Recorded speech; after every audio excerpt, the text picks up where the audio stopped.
Good afternoon, everyone, and welcome to this magnificent Barony Hall for today's graduation ceremony. We're here today to celebrate the achievements of our graduands as they become graduates.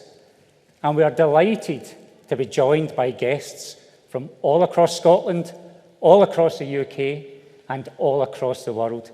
And everyone is very welcome at this joyous celebration today.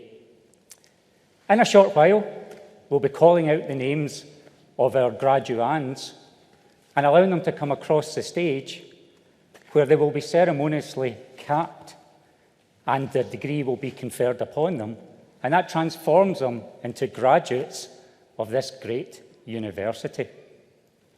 And this is a time-honoured tradition that goes all the way back to the Enlightenment, when the University of Strathclyde was first formed. And it is a rite of passage and an indication of the achievement and a recognition of the effort that has gone into achieving these degrees. But we're also delighted this afternoon that we have two outstanding members of our community who we are honouring by conferring honorary degrees on them. And you will hear about the delivery of great impact and delivery of real value to our society by Jillian King and Jeremy Beaton as we confer upon them their honorary doctorates. But today is to be enjoyed. We're in this magnificent setting. So what I would ask you to do is please feel free to relax, to celebrate the achievement of your loved ones and those that you've supported. Make as much noise as you want as we celebrate that. After we have conferred the degrees, I will take some time just to give you an update on the impact and the value that this university has been delivering and its role in the world around us. And then we will invite you to join us at our reception in our Learning and Teaching building, where you'll have the chance to mingle and relax and further celebrate. And if the weather stays good, we will do that as an academic procession from here. So please enjoy today, and I now declare this ceremony open, and I would invite Stephen Wallace, our Chief Financial Officer, to present Jeremy Beaton. Sorry.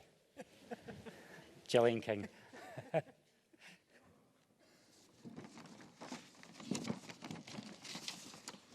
Executive Dean, I have the honour to present to you Jillian Elizabeth King. I'm also delighted to welcome Jillian's husband Graham, who has joined us at today's ceremony. Jillian has served in the University's Court for over 11 years and as the University's Treasurer since 2017. The Court is the overall governing body of the University and is responsible for overseeing the management and administration of the whole of the revenue and property of the University. The Treasurer, which is Jillian's role, is tasked by Court to work with senior officers of the University in financial matters or on strategy relating to the financial commitments of the University. The Treasurer is also tasked with being able to give assurance that all relevant advice is made available to Court on all matters of significance relating to the financial affairs of the University. As the Chief Financial Officer, I am answerable to the Court in this regard. As you can understand, the last 2 years have been challenging on a number of fronts, both for the University and for society as a whole. I'd like to take this opportunity to personally thank Jillian for her guidance, counsel, and in some cases challenge as we successfully navigated the pandemic. A chartered accountant by trade, Jillian joined Ernst & Young in 1984, working across audit, corporate recovery, and latterly corporate finance, and was made a partner for Ernst & Young's corporate finance team, tripling the size of that part of the business during her time there. Jillian was also the first woman to pass the Joint Insolvency Examination Board exams in Scotland. During this time, Jillian advised a number of early-stage technology companies, providing them with invaluable advice on funding and financial matters, utilising her experience to achieve growth and becoming well known in the industry for her analytical, energetic, can-do mentality and proven problem-solving capability. Following this successful time in practice, Jillian turned her talents to the operational aspect of finance leadership across a number of technology businesses and then the property sector. These different experiences in different sectors were driven by Jillian's desire to test herself and to continue learning and exploring, as there is no better way to learn what you like and what you don't. This is aligned to the university's founding principle as a place of useful learning. Latterly, Jillian's focus has been on assisting charities. Jillian has assisted the Children's University Trust, which focuses on giving pathways to young children who may not normally look to universities as a natural next step. For the 500 Miles charity, which supports amputees and other disabled people in Malawi and Zambia.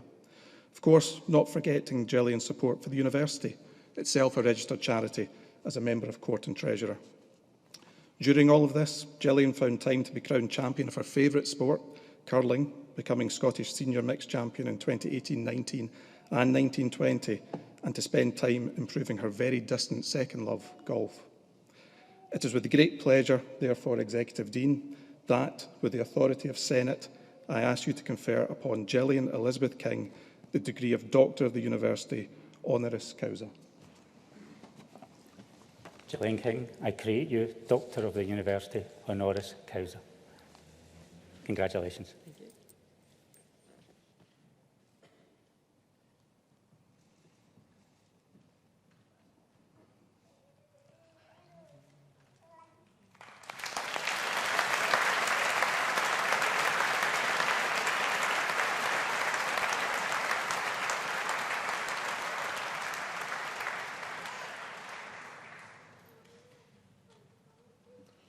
Good afternoon. Thank you to Stephen for those very kind words of introduction, and thank you to the University of Strathclyde for this great honour. So I wonder how many of you out there remember being asked this question, and if so, what age were you when it first occurred? I was 7. A family friend had come to visit us and came through to say hello to me and asked me that question. What do you want to be when you grow up? Now, I just spent the last 2 hours watching a musical film, so I knew with total certainty what I wanted to be, and I said, I want to be a dancer. And I remember my dad's ever so silent, horror-filled reaction to that statement, and it was very clear to me that that was not going to be the best career choice for me. So roll forward a few years, and I'm now having to make some choices about subjects at school and leading through to university. And I still don't know what I want to be. But what has become clear is that I am good with numbers. I like numbers. I like anything to do with formulas, maths proofs, etc. I'm good at it. So on that basis, and almost on that basis alone, I chose accountancy and thought I'll work the rest out later. However, if you were one of those children that when you were asked that question at 5, 6 or 7, you knew the answer to that question, you had a deep inner conviction as to what you wanted to be, and that still holds true today, then you are truly blessed. Because to know what you want to be means that when the opportunities cross your path, as they will do, you know which ones to take and which ones to ignore. A great place to be. So how do you work this out if you're like me and you don't know what you want to be? Well, the first thing you do is you go and explore.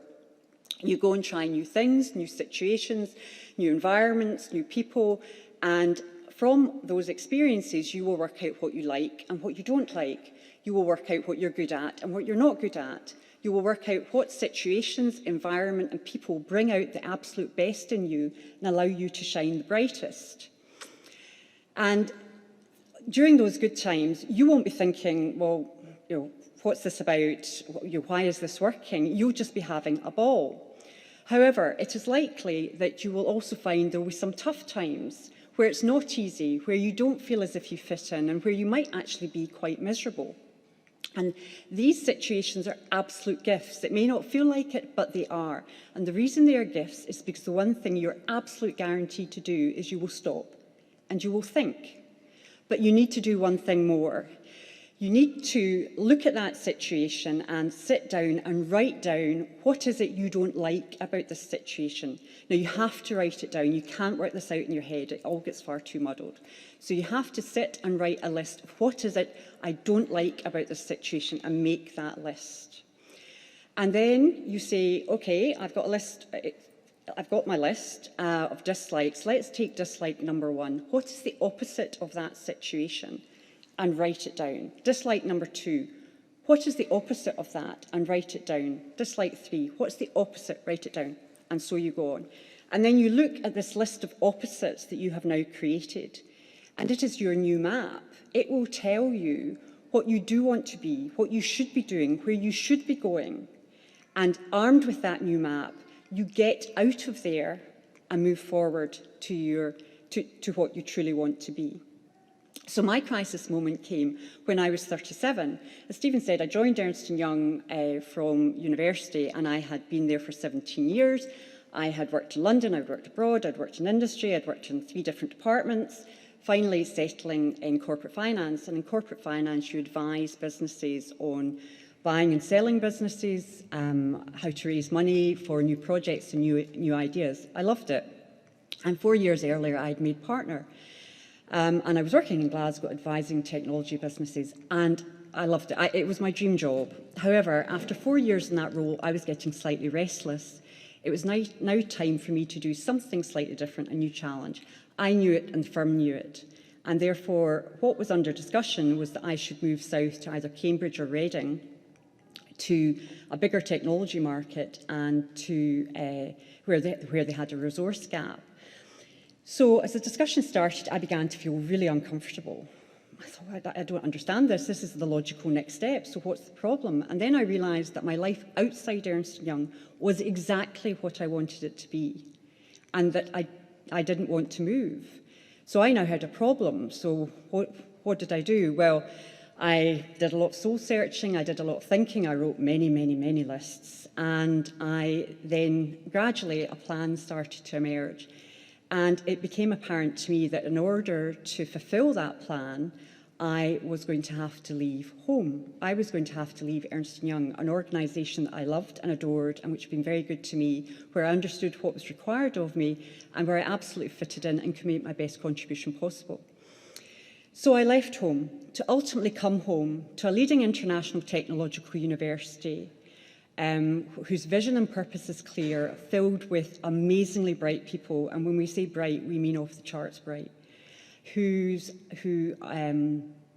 welcome ideas, discussion, debate, collaboration, and where I absolutely fitted in, and where every few years they would ask me to do a slightly different role to test me, to encourage me to make that best possible contribution. It's been fabulous, and so I'm standing before you today. So that's my story.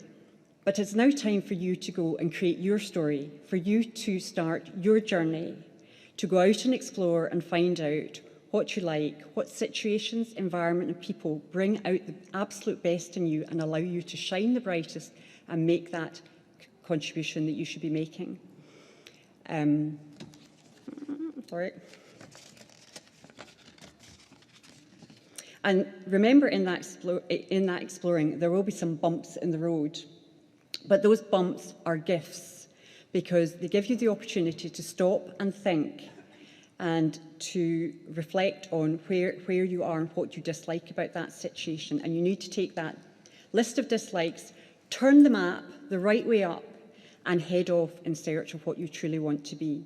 So the only thing that remains for me to say is embrace the journey. It's absolutely fantastic.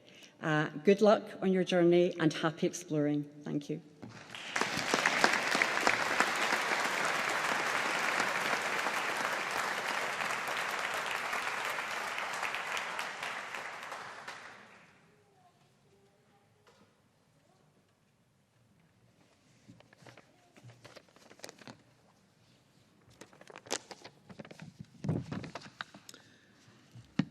Associate Principal and Executive Dean, I have the honour to present to you Dr. Jeremy Beaton. Jeremy Beaton graduated from Strathclyde as a civil engineer in 1975 and went on to a career as one of the foremost global leaders in construction and project management. He probably holds the record amongst Strathclyders for being responsible for the largest budget, when as Director General of the Government Olympic Executive, he was responsible for the public sector funding package of $9.3 billion.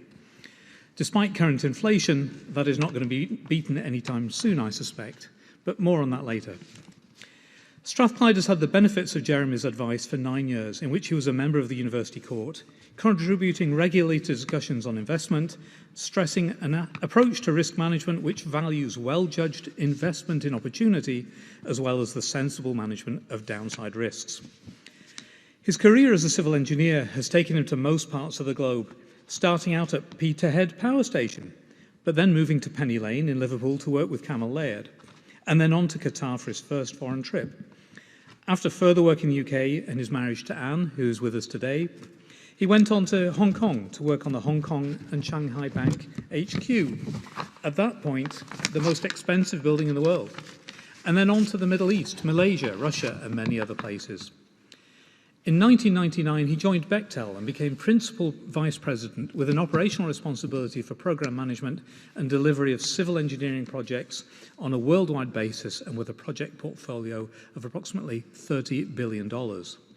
This included Japan, the USA, the Middle East, Balkans, Romania and South America. Now, I already mentioned, though, his delivery of the London Olympic Games project as Director General of the Government Olympic Executive within the Department of Culture, Media and Sport, where he was responsible for that public sector funding package of $9.3 billion, delivered on time and under budget. Besides being a huge sporting and political success, the Games were above all an exemplar for excellence in civil engineering and risk management.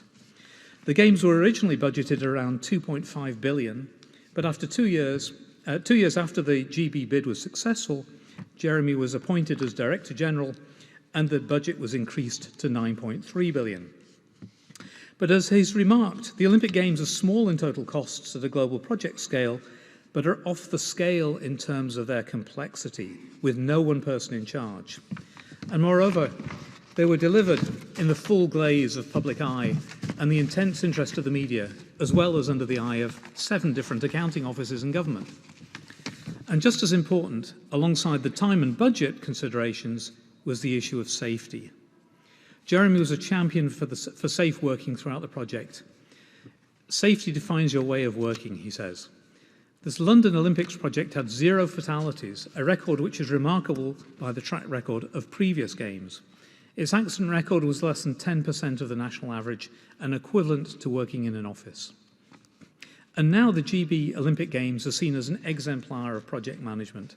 The National Audit Office review after the Games said that by any reasonable measure the Games were a success, and the big picture is that they delivered value for money. The scale of the construction programme and the fact that it was completed on time and within budget is impressive. Now, one of the first roles that Jeremy took after the end of his Olympic role was as member of court at Strathclyde, but he's gone on to leadership roles in multiple companies, including our close partners at SSE. And he's brought his unique insights in project management, risk and safety to University Court. I should also add, he's been very supportive of our students. And in fact, he kindly organised a project for our MSc Operational Research on risk management of the Games. And he made lots of introductions for the student. One day she called me and asked me to guess where she was. The answer was the garden of number 10 Downing Street, where Jeremy had made the introductions for her to meet a senior civil servant, giving her the icing on the cake of her Strathclyde experience. Now, Jeremy's outstanding contributions have been recognised previously by making him a Companion of Honour of the Bath in 2013, in the 2013 New Year's Honours, and he was awarded an honorary doctorate in engineering by Edinburgh Napier in 2013. But today, Strathclyde honours his excellence. And so it is with great pleasure, therefore, Associate Principal and Executive Dean, that with the authority of Senate, I ask you to confer upon Mr. Jeremy Beaton the degree of Doctor of the University, honoris causa. Jeremy, I create you Doctor of the University, honoris causa. Thank you. Congratulations. Thanks for that. Excellent.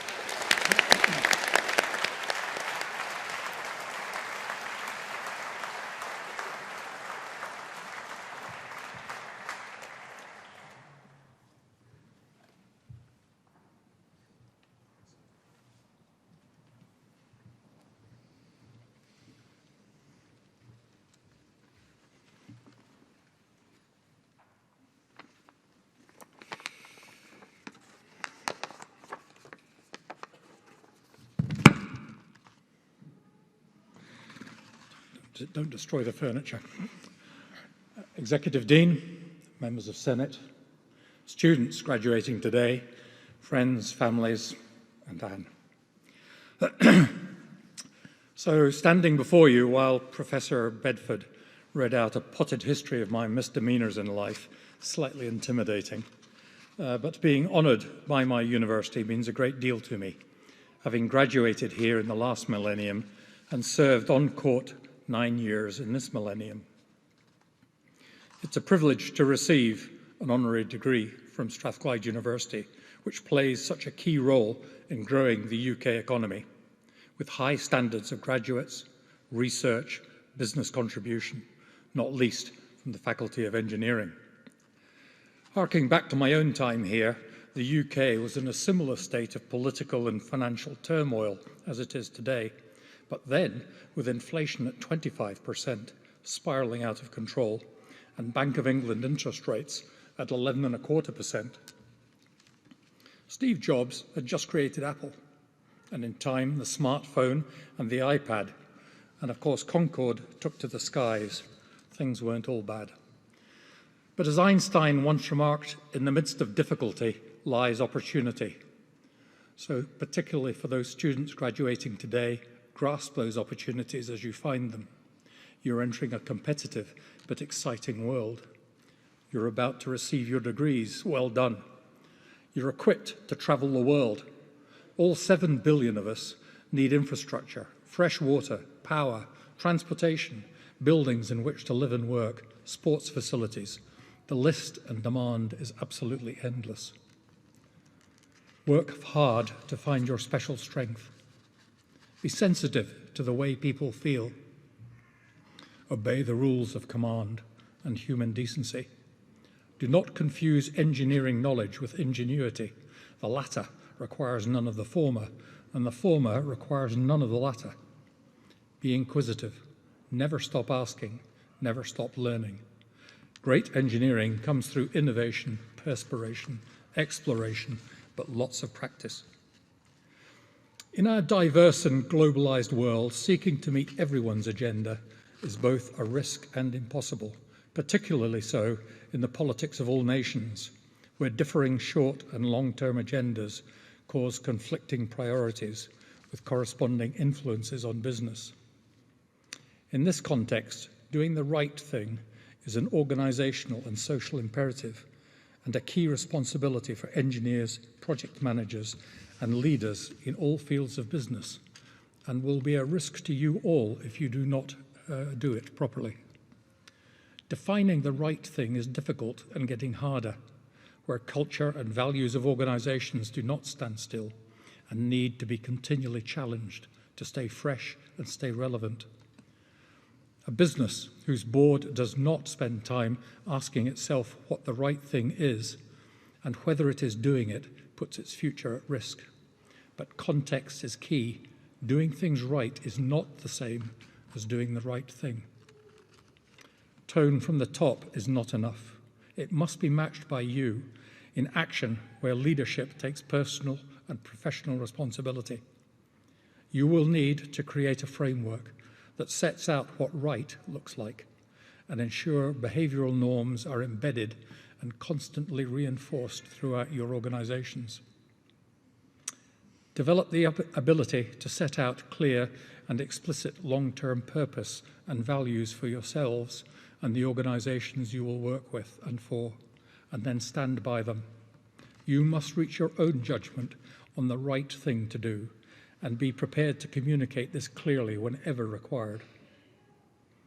Do not seek reward for failure or mediocrity or overlooking wrongdoing. Few things attract media attention or enrage the public so much as people whose decisions have destroyed value and then walk away with substantial payoffs, or those who have carried out wrongdoing and escaped sanctions. Stay authentic through congruent values and actions. You will suffer the biggest damage to your reputation when you are seen to be saying one thing but doing another. As future leaders, you will become increasingly exposed to media interviews, and the impact of any lack of authenticity will fall on you personally, as well as those organisations you will lead in the future. Keep words and actions aligned, or the cracks soon show. Be willing to take personal and professional responsibility for behaviour of yourself, the business you do, and the organisations you will in the future lead. This really goes to the heart of the whole debate on trust. Good leaders communicate the right behaviour to their workforce and stakeholders every day through words and actions. Great leaders accept responsibility for the influence they exert as role models for what is acceptable and right. About 100 years ago, Theodore Roosevelt, who was then President of the United States, addressed a graduation ceremony in the Sorbonne in Paris. And I'd like to close by reading a small portion of it to you. It is not the critic who counts, not the man who points out how the strong man stumbles, or where the doer of deeds could have done them better.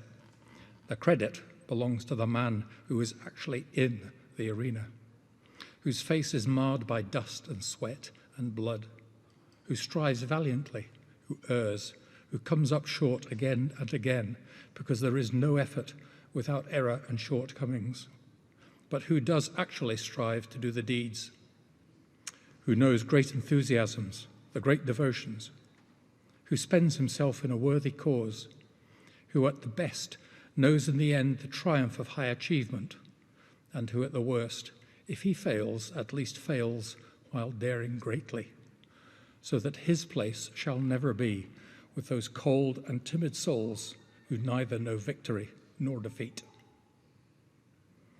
Roosevelt knew about leadership. Your university is in the arena. You have earned your degree here, and I commend Roosevelt's concept of the arena to you all as a place to explore in your future careers. Dean, Senate, thank you for this degree, and congratulations on the work you do to create such an inspirational university. Well done. Thank you.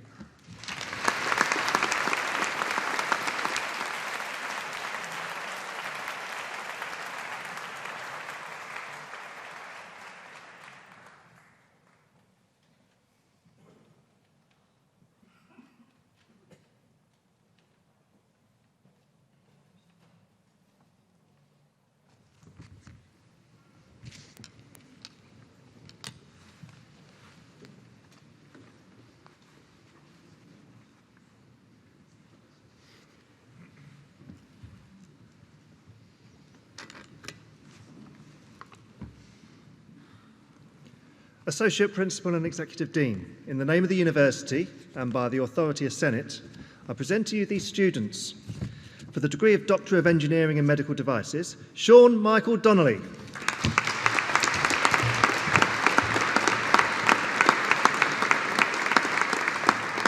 Caitlin Louise McLean.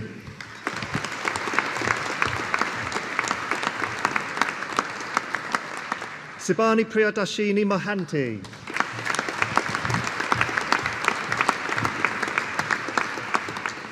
Guillermo Vivas Matios.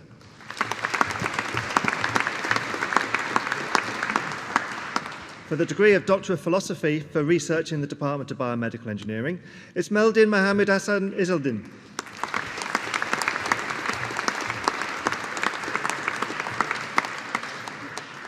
Jillian Margaret Sweeney.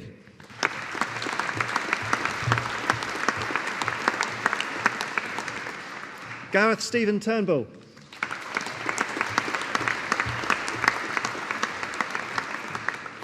Lukasz Alexander Zapotoshny.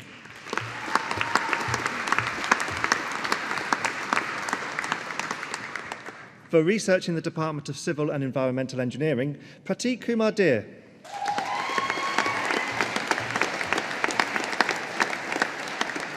Christopher Derek Ford.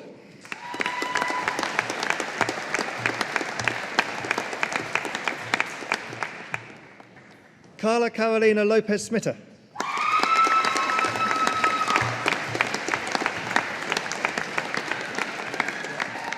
Benjamin Edward Nunn.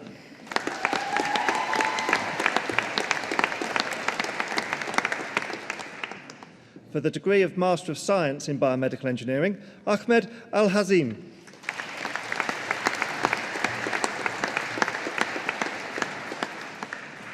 Temitope Oluba Toyin Ajagbe.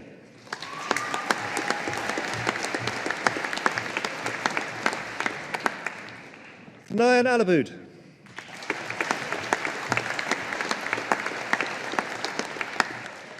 Francesca Sophia Aris.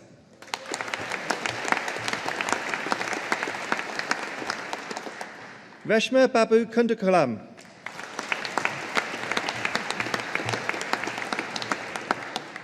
Manjir Bhattacharya.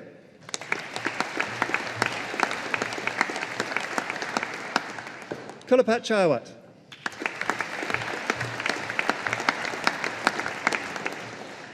Sarah Eccles.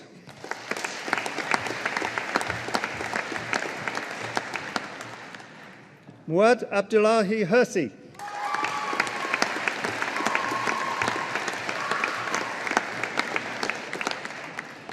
Donatus Yuknavicius.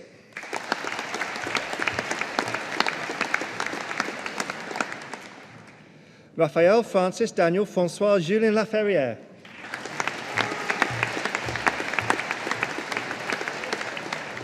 Melissa Canetti.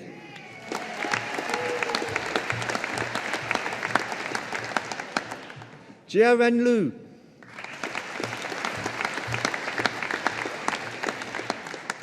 Liam Luke McCarthy.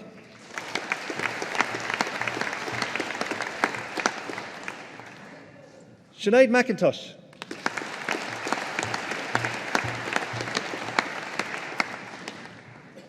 Timoteus Jan Mittas.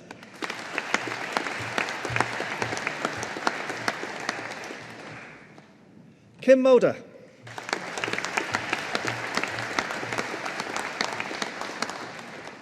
Rima Diaz.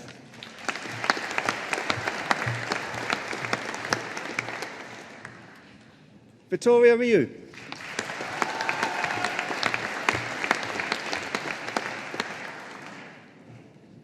Bronwyn Shaw.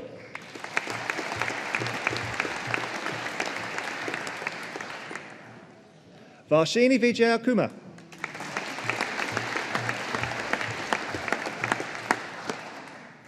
Lewis Gordon Young.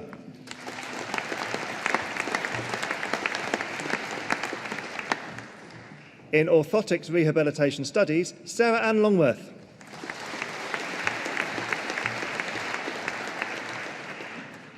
Christophoros Valokopoulos.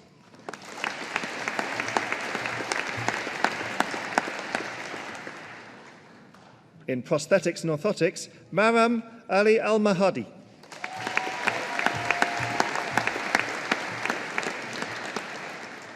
Renad Al-Basri.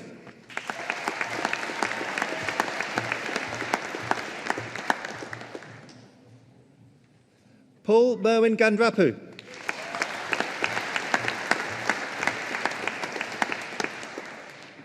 Etni McGowan.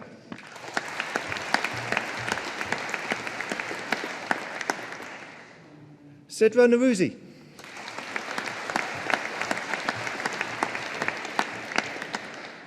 In Prosthetics and Orthotics Rehabilitation Studies, Katie Ann O'Neill.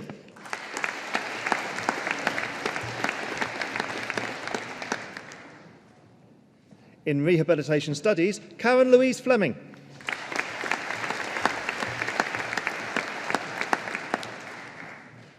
In Advanced Chemical Engineering, Asma Al-Matari.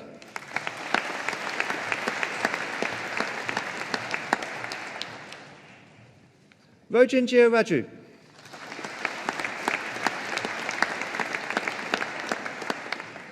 Aman Hamid Joshi.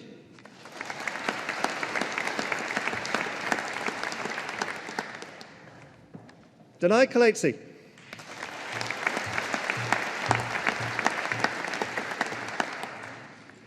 Tanuk Kawatana.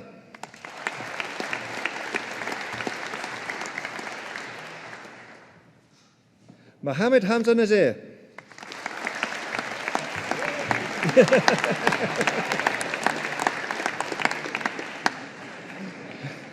Emeka Ken Nana.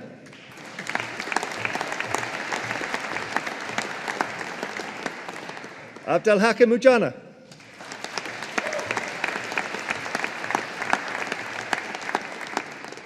In energy systems innovation, Fotios Kalagritsis.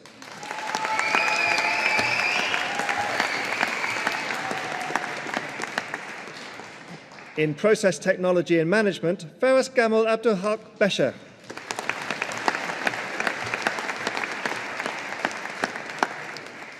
David Breen.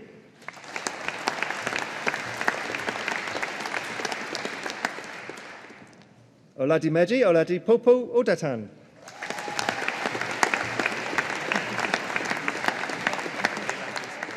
Blessing Awatogo Ukarami.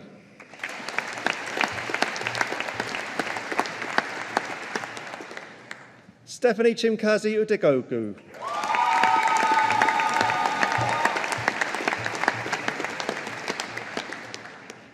In sustainable engineering chemical processing, Alina Ashraf.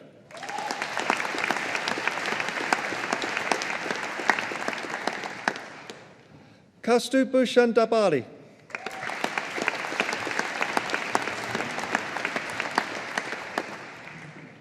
Christina Garcia Carcedo.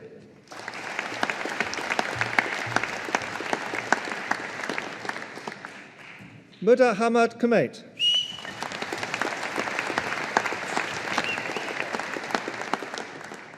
Rachel Emily Julia Morse.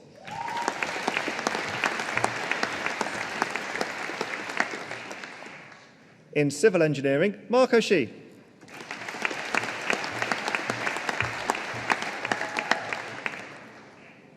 Piyush Pramod Naik.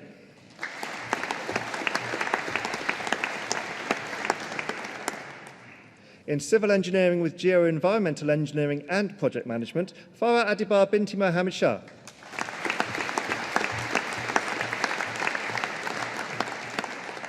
Raji Nizar Hafian.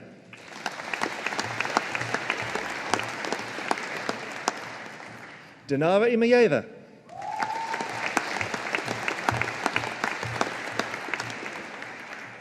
In civil engineering with geotechnical engineering and project management, Christopher Stephen Burns.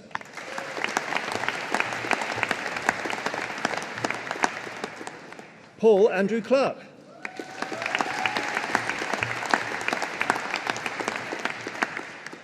In civil engineering with industry with geo-environmental engineering and project management, Nikita Singh.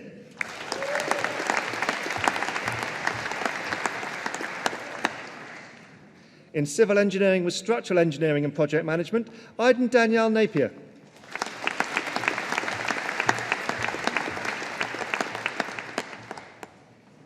In environmental engineering, Laura Janet Borthwick.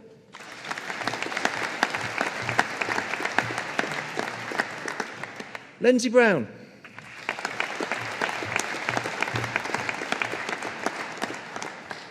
Sadiq Musa Bukhar.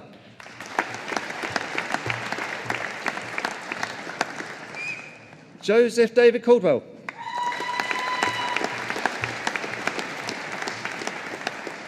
Olivia Ann Drysdale.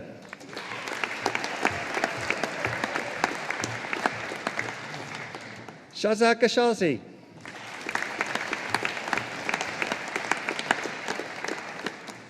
Taylor Hilly.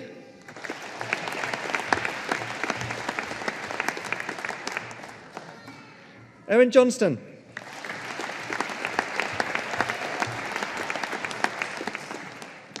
James McIntosh.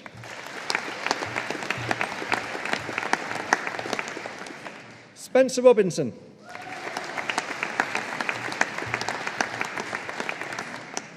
Andreina Cecilia Salazar Mosquera.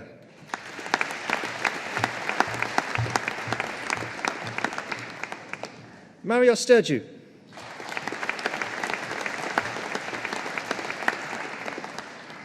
Rachel Louise Valence Graham.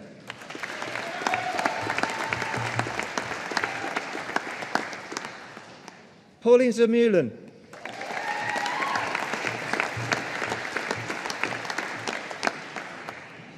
In environmental entrepreneurship, Maria Isabel Cabrera Castro.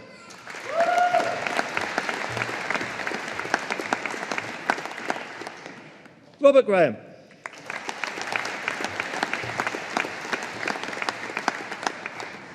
Ashley Nicole Small.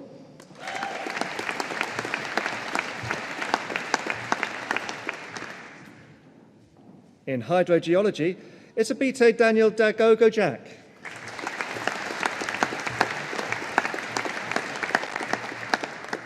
Unwanwi Vinyak Daru.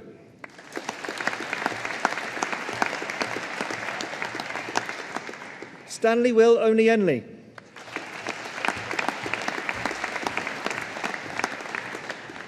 Katie Irving.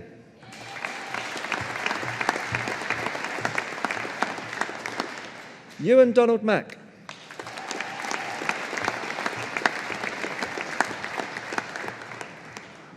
Parvati Menon Malayatil.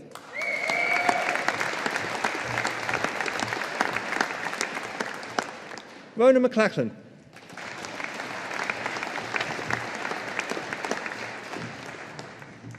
Fenil Panichakal Wilson.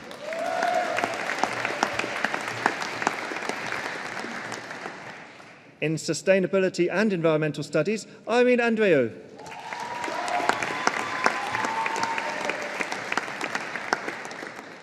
Marie-Louise Helena Denise Bonzon.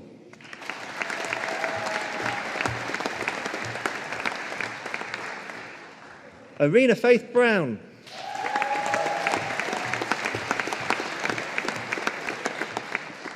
Emma Conway.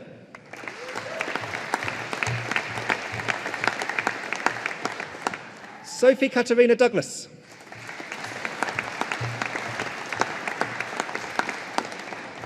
Cameron Ramsey Duff.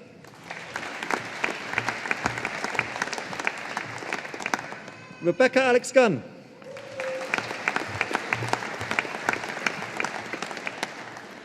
Ian Hailstones.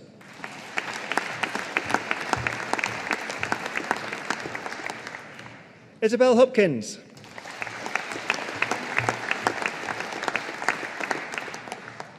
Kirsty Alexandra Hunter.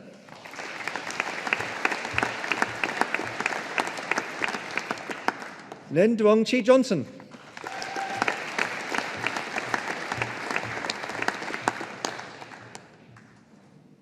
Anne McKinnon.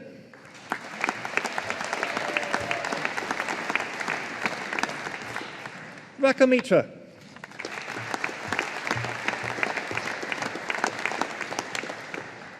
Naomi Hadissa Antoinette Audrey Polly Diallo.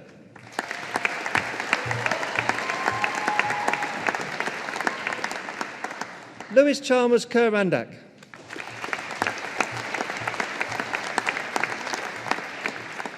Eliza Ruiz.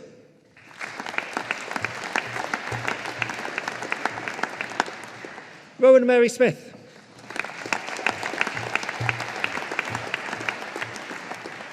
Molly Stewart.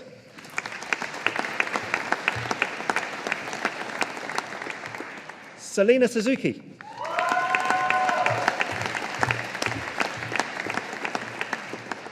Elizabeth Ann Thomas.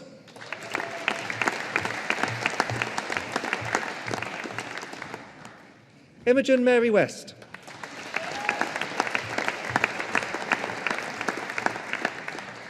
Elizabeth Sarah Charlotte Wilkinson.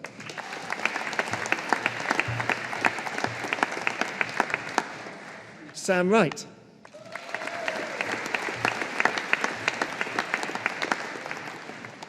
For the degree of Master of Engineering in Chemical Engineering, Annabelle Burns.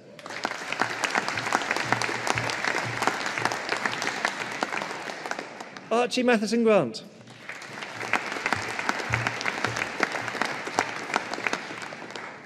Harvey Rayworth.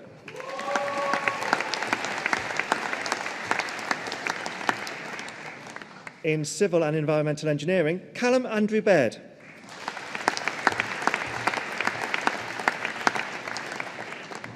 Matthew John Davies.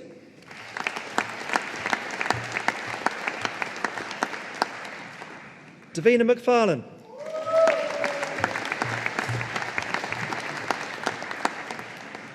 Lindsay Thomas Munn.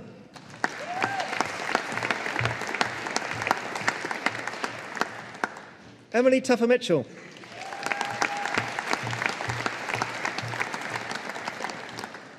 In Civil Engineering, Lisa Suzanne Begg.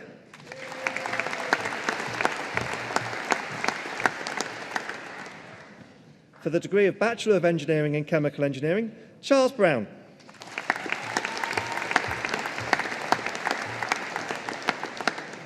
Ryan McCormack.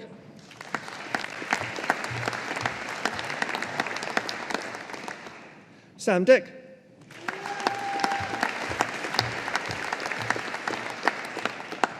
Callum Rory Tarnan.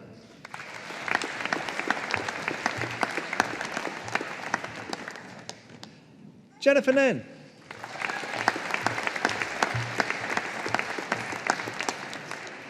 Dion Craig O'Brien.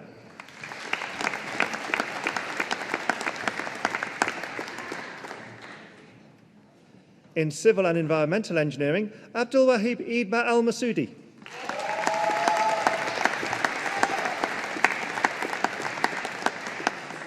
In Civil Engineering, Nicholas Gregory Ritchie.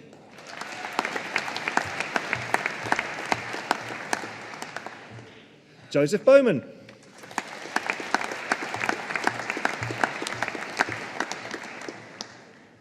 Admir Jalil.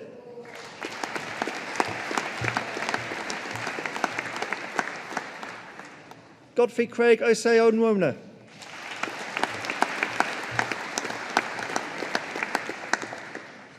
Andrew Roberts.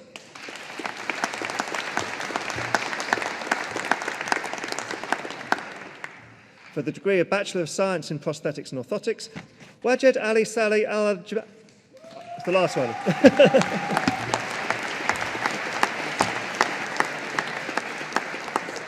It's always the last one. I'm sorry. Yeah.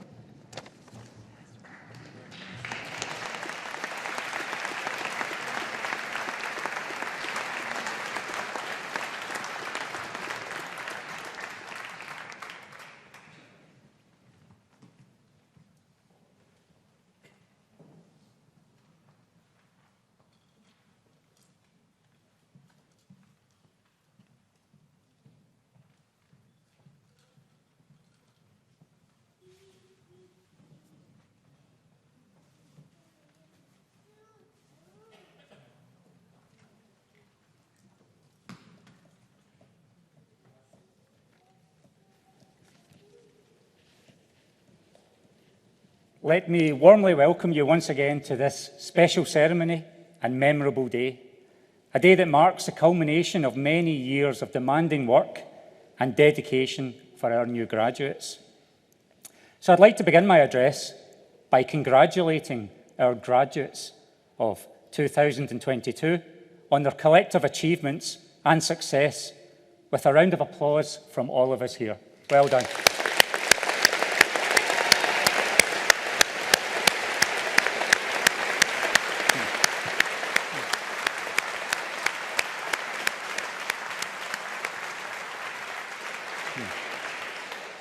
The last 2.5 years have been particularly challenging due to the coronavirus pandemic, and you, our graduates, have shown great resilience, adaptability and determination to arrive at this day. For those of you graduating in front of your family, friends and supporters, this will be a proud moment, and I am sure you are extremely grateful for their support.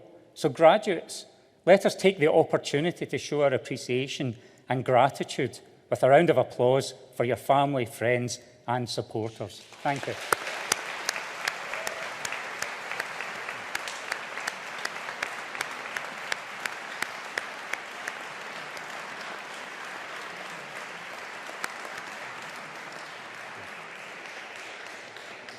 Similarly, all of our graduates have been helped by our wonderful staff who have worked hard to provide you with a first-class education and outstanding student experience, and for whom your success is their reward. So graduates, please join me in showing your appreciation to them.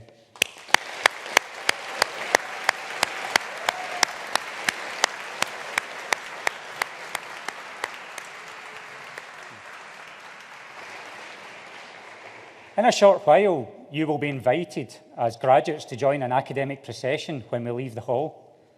This is a symbol that you are no longer students, but you are now full members of the academic community at Strathclyde, one that numbers over 191,000 across the world. You join such esteemed company as David Livingstone, John Logie Beard, Dame Elish Angelini, Helen Liddell, Baroness Annabel Goldie and Sir Tom Hunter. Of all the key figures, though, who have made this university what it is, Professor John Anderson was the one who made it possible back in 1796, when Strathclyde was founded at his bequest, during the Scottish Enlightenment for the benefit of all mankind as a place of useful learning. Anderson believed in knowledge for the greater good and for all, what we call widening access today. And we at Strathclyde have remained faithful to our founding principles. Strathclyde is at the forefront of widening access to higher education, welcoming those with the ability to learn, regardless of their personal circumstances. We do this while having some of the highest entrance requirements in the UK. And our motto of useful learning continues to apply today as we seek to gain new knowledge and understanding that we can apply to the challenges of our times. We're a research-intensive university whose vision is to make a positive difference to the lives of our students, to society, and to the world. Through our groundbreaking research, we are helping to change the world for the better. In the recently published results of the Research Excellence Framework 2021, the UK government system for assessing the quality of research in UK higher education institutions, almost 90% of Strathclyde's research was assessed as world-leading or internationally excellent. Strathclyde also had the second highest impact quality profile in Scotland, demonstrating the effect our research has on our everyday lives in the real world. Our scientists and researchers are leading the development of innovative technologies that will facilitate the transition from fossil fuels to the clean, sustainable energy sources, such as wind, solar, and hydrogen, that will power our future world and tackle climate change. We are developing new drugs using new digital manufacturing processes that will provide cheaper, more effective treatments in the fight against cancer, kidney diseases, and inflammatory diseases, while also helping our health services evolve to face the challenges of health and social care and the changing demographics of the 21st century. Through our focus on entrepreneurial education, Strathclyde Inspire, we're helping students and staff to create new businesses with sustainability in mind, which are creating jobs and supporting economic growth. We're leading the revitalisation of this part of the city through the Glasgow City Innovation District, which is bringing companies both large and small here to work together with the university to create new ideas, technologies and solutions to a range of problems across key research clusters: health tech, fintech, 5G, comms, industrial informatics, space and quantum technologies, much of which is based within our Technology and Innovation Centre. In the near future, we will be building another innovation centre named in honour of one of our most successful alumni, businessman Dr. Charles Huang, who last year donated £50 million to Strathclyde, an extremely generous gift and our largest ever, given in recognition of the role this university had in his success. £30 million of that gift will be used to support this new sustainable building, a key part of the university's technology and innovation zone, allowing more businesses to co-locate with the university and improve productivity, develop world-class talent, research and technology, and accelerate inclusive economic growth. Also, in honour of Professor Stephen Young, a pioneer in the field of marketing who helped establish Strathclyde's Department of Marketing and who was Dr. Huang's PhD supervisor and mentor during his studies, who sadly passed in August last year, £20 million of Dr. Huang's gift will support the creation of 2 professorial chairs in international entrepreneurship and in international innovation and business, along with associated research assistants and PhD students. Further still, it will support an annual prize for an outstanding research paper for a business idea and fund 5 merit scholarships awards each year, all in Professor Young's name, which will see an associated leadership programme put in place for each of the scholarship students. At Strathclyde, we're also growing Scotland's manufacturing capabilities as part of the 4th Industrial Revolution, Industry 4.0, which is also moving to Industry 5.0 now, which will see digitalisation, automation and artificial intelligence transform the sector and provide huge economic and employment opportunities. Much of this work is taking place in our Advanced Manufacturing Innovation District, Scotland, near Glasgow Airport, where the National Manufacturing Institute Scotland facility to be operated by us at Strathclyde is under construction.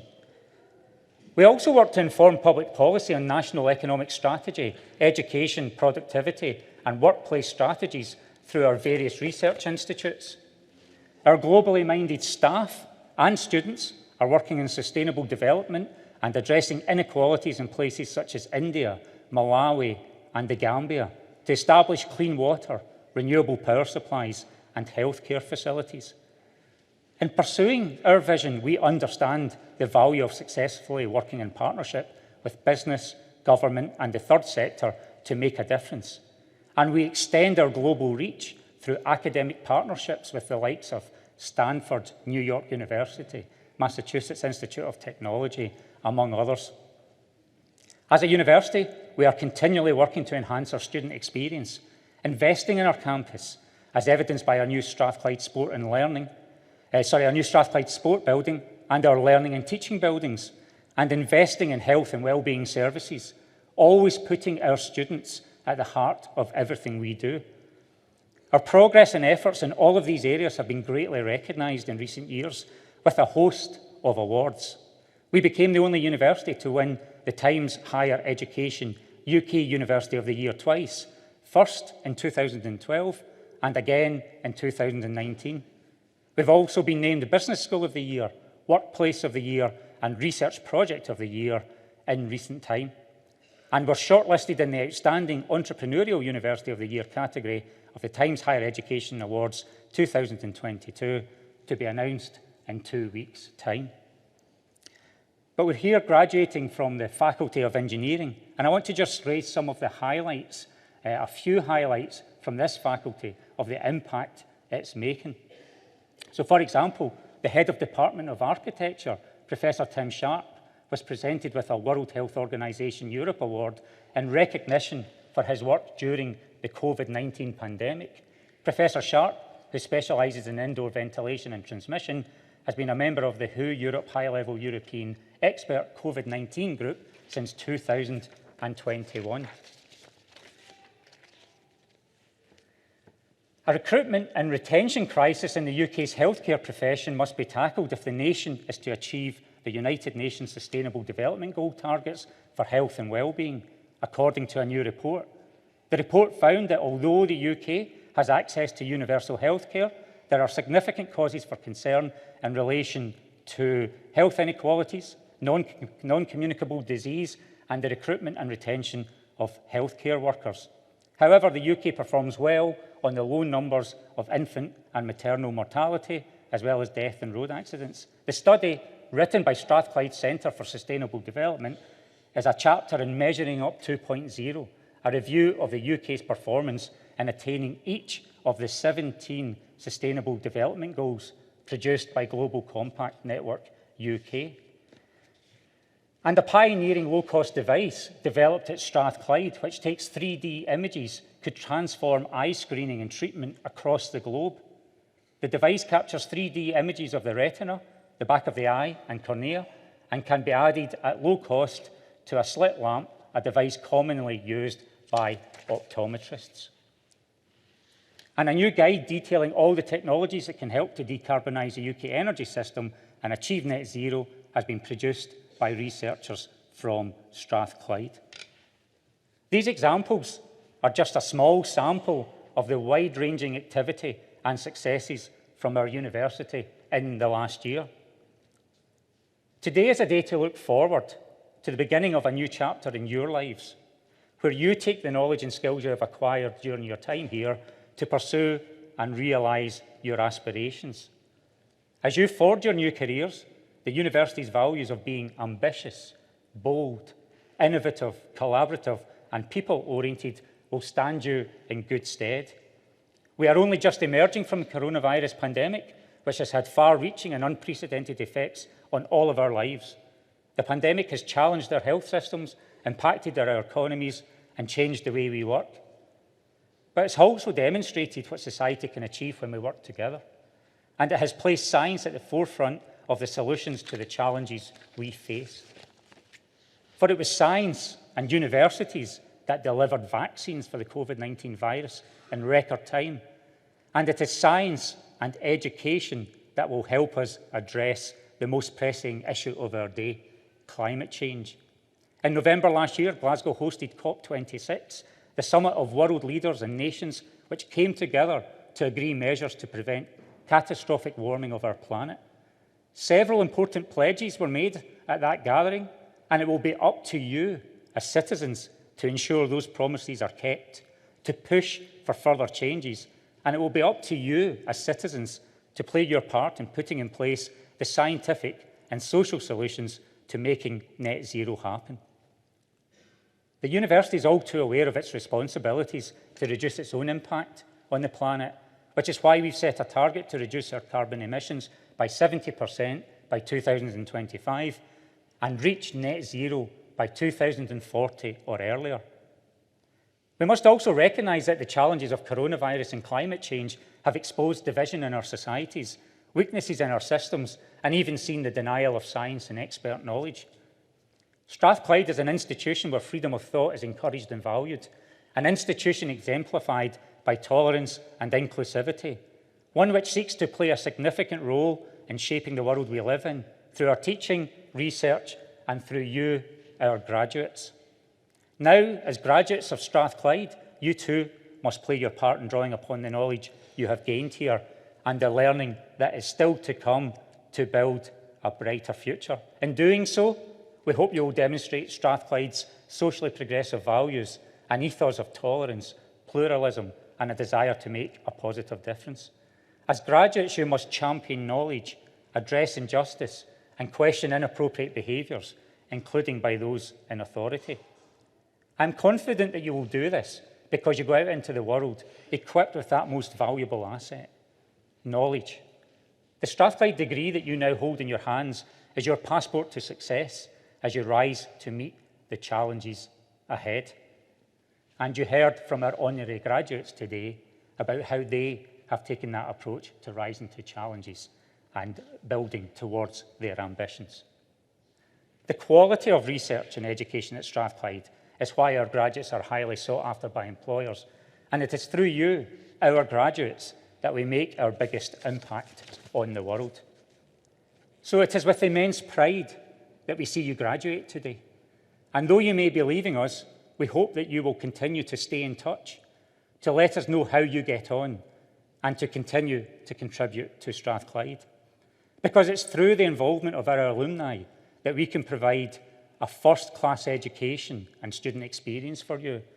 So we now ask you that you think of those who will follow. As we draw this ceremony to a close, the time has come for you to celebrate with your loved ones. So on behalf of the University of Strathclyde, congratulations again to each and every one of you.